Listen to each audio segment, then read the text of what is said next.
नमस्कार दोस्तों, मैं राकेश हूँ और मेरी उपस्थिति इस समय जो है एक ट्रेन में है और मेरे साथ एक भाई जुड़ गए हैं और हमारी बात जो होगी वो जो है फूलन देवी से रिलेटेड होने वाली है। और ये और भैया जो है कालपी से हैं और कालपी से जो फूलन देवी का गांव है वो लगभग 8-10 किलोमीटर के दूरी पर है। फूलन का गांव जो था वो शेखपुर गुढ़ा था और जैसा कि आप पहले भी मैं जिक्र कर चुका हूं कि फूलन की जो जन्म हुआ था वो 1963 को उनका जन्म है। और वो जो है अपनी कहा जाए तो 5 बहनों में और एक भाई, सबसे छोटा भाई, और 5 बहनें बड़ी, जिसमें से फूलन दूसरे नंबर पर। अब चले सीधा आते हैं टॉपिक पर। सबसे तो पहले भैया चैनल में स्वागत है आपका। जी धन्यवाद। और ये मुझे बताइए कि जो है क्या जानते हैं फूलन के बारे में, कुछ आपने आस पड़ोस या गांव देश, उस समय तो आप बहुत छोटे रहे होंगे शायद जब। उस समय तो हम छोटे थे, सुनते थे, लेकिन कभी ना तो सामने से देखा है, सुना है, केवल गांव में बातें होती थी। 2 बार सांसद बनी है, वो भी जो है मिर्जापुर से। हाँ, मिर्जापुर से सांसद बनी है। ये पता था आप लोग? हाँ, ये पता था।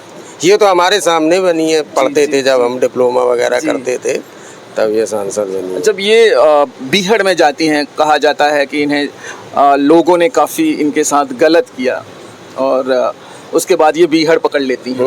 बीहड़ पकड़ी हैं। और बीहड़ जब जाती हैं तो कुछ आपके जो बुजुर्ग रहे होंगे, आपके घर वाले या आपके आस पड़ोस में चाचा दादा, उन्होंने कुछ तो जरूर कहानी आपको शेयर की होगी। क्या हो रहा था बीहड़ में जब वो थी? तो प्रशासन का कैसा माहौल हुआ करता था? देखिए, प्रशासन के बारे में तो ज़्यादा जानकारी नहीं है जी, लेकिन जहाँ तक जैसे कि पहले बूढ़े बुजुर्ग लोग बताते थे कि ये फूलन देवी थी, इनके साथ गलत कार्य हुआ जी। गलत कृत्य मतलब कुछ, जैसे बैमई गांव था, वहाँ कुछ ठाकुर समाज के लोगों ने तो इनके साथ गलत कृत्य किया। तो ये जब गलत किया तो ये घर से भी इतनी नहीं थी, बहुत गरीब परिवार से, तो इन्होंने सरली इधर भी सुना था। ये तिरही गांव पड़ता है हमारे गांव के बगल में।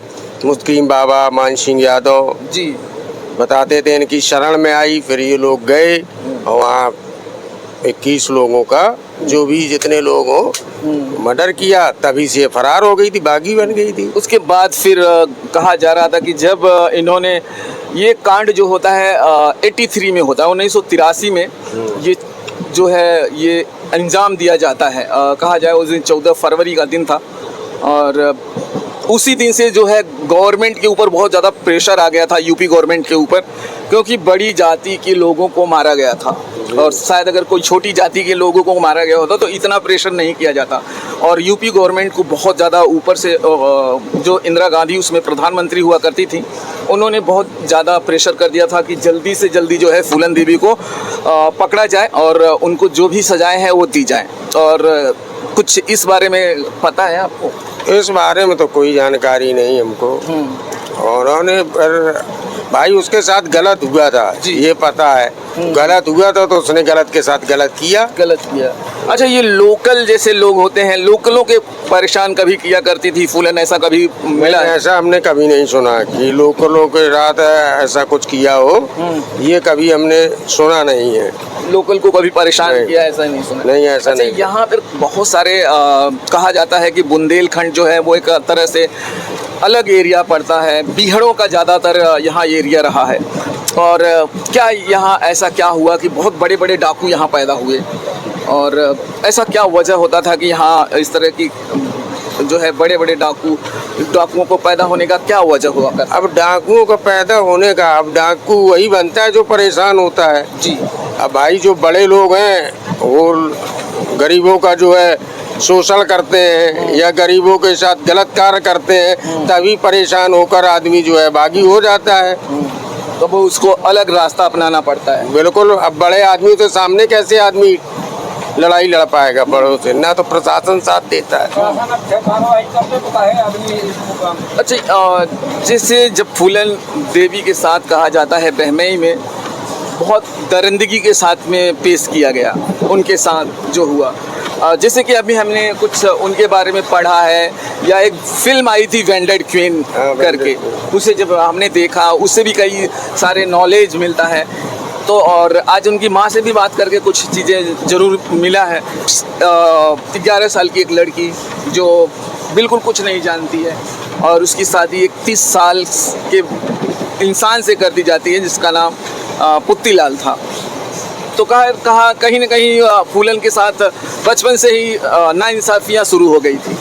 अब ये तो सर हमको पता नहीं है, क्योंकि तब अब उसकी शादी आदि के बारे में हमको ये तो तभी सुना है कि जब ये सांसद बनी है, गांव में चर्चाएं स्टार्ट हुई हैं, तभी ये जानकारियां मिली हैं। बूढ़े बुजुर्गों ने ये बताया है कि फूलन देवी ऐसी थी वैसी थी।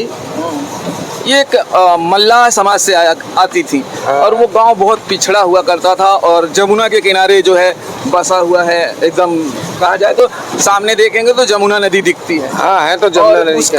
उसका एक फ़ायदा कहा जा रहा था कि जब उनको तब मिल रहा था जब वो बीहड़ में चली गई थी, यानी कि जब वो डकैत बन गई थी, क्योंकि उन्होंने जमुना उस पार जाना, इधर से पुलिस अगर उनको पीछा करती थी तो लोग उनको पता होता था एग्जैक्ट नदी का पानी कहाँ कम है और कहाँ ज़्यादा है, वो लोग क्रॉस कर जाते थे। लेकिन पुलिस वालों को ये पता नहीं होता था कि एग्जैक्टली कहाँ पानी कम है कहाँ ज़्यादा है, क्योंकि वो यहाँ पर उन्होंने कभी दिन और रातें नहीं बिताया था और फूलन देवी जैसे लोगों ने बहुत साल वहाँ बिताया था, इसलिए उनको पता हुआ करता था यहाँ से निकलेंगे तो हम वहाँ जाएंगे और जो पहाड़ों में बीहड़ों में कहाँ कहाँ पानी है रहता है, तालाबों में झीलों में, वो सारी चीज़ें उनको बहुत अच्छी तरह से पता हुआ था और उसका फ़ायदा कहा जाता था उनको बहुत मिलता था इस बात का। हाँ ये तो बिल्कुल सही बात है, क्योंकि वो मल्लाह समाज से आती थी और मल्लाह काम है होता है जमुना के पास रहना, ये मछलियाँ पालन है और ये सब करना, उनके खेती सब जमुना के किनारे होती है।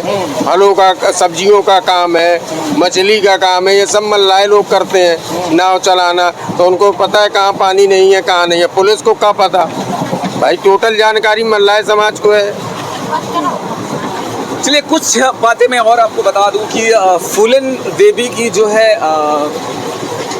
मृत्यु की बात मैं आपको बता दूं, लास्ट हो रहा है तो 25 जुलाई 2001 को फूलन देवी को जो है सांसद भवन से निकलती हैं और शेख सिंह राणा जो है उन्हें वहाँ पर गोली से भून देता है और वहाँ पर जो है उनकी लीला कहा जाए तो समाप्त हो जाती है।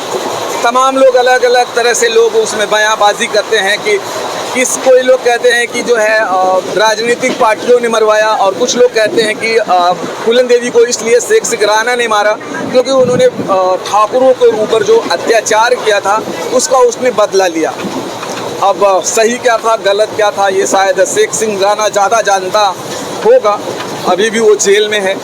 और दूसरी और एक बात आप बता दूं कि उन्होंने 2 बार सांसद थी, वो एक 1996 में वो बनी सांसद और दूसरी बार जब वो सांसद बनती हैं तो 1999 में बनती है और दोनों बार वो मिर्ज़ापुर से सांसद बनती हैं। आज भी उनका घर बहुत गरीबी रेखा के नीचे था, लेकिन अब जो है एकलव्य वेलफेयर सोसाइटी जो है ना वो उनके घरों को थोड़ा सा बना दिया है और वहाँ पे एक मूर्ति लगा दिया है जिस पर अगर देखेंगे तो थोड़ा सा अच्छा लग रहा है। तो चलिए दोस्तों ये वीडियो यहाँ समाप्त होगा और फिर मिलेंगे अब आपको किसी दूसरे वीडियो में। जय हिंद जय भारत।